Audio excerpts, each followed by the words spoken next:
दुःख त गर्नै पर्छ यार, पसिना त बगाउनै पर्छ। हातमा ठेला र पैतलाको छाला नउकिन्जेलसम्म मेहनत त गर्नै पर्छ। जिन्दगी जिउँदै गर्दा कठिनाइहरू आउँछन्। समय र परिस्थिति सँगसँगै बाध्यता र आवश्यकताहरू पनि आउँछन्। बेला बेलामा जिन्दगीले रुवाइरहन्छ, दुःख दिइरहन्छ। भनिन्छ नि, आँखाबाट आँसु नबगाएसम्म प्याज त काटिँदैन भने।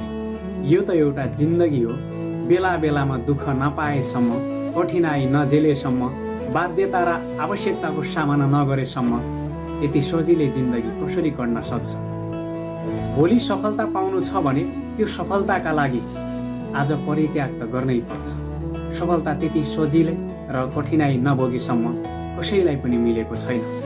आज पनि इतिहास पल्टाएर हेर्ने हो भने सफल भएका मान्छे अर्थात् सफलता हासिल गरेका मान्छेले कुनै न कुनै बेला खाना नखाएर भोको पेट पनि मेहनत गरेका थिए। घाम असिना पसिना केही पनि नभनेर दुःख गरेका थिए अनि मात्र सफलता हातमा आएको थियो। भनिन्छ नि, गलत पासवर्ड हान्दा मोबाइलको लक त खुल्दैन भने गलत तरिकाले काम गर्न थाल्यो भने सफलताको ढोका कसरी खुल्न सक्छ?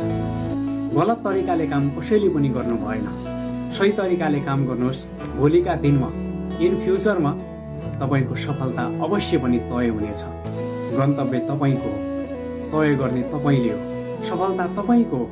बिचमा आउने बाधा अडचन र कठिनाइलाई कसरी सामना गर्नुहुन्छ त्यो तपाईँको तकदिरमा लेखिएको छ।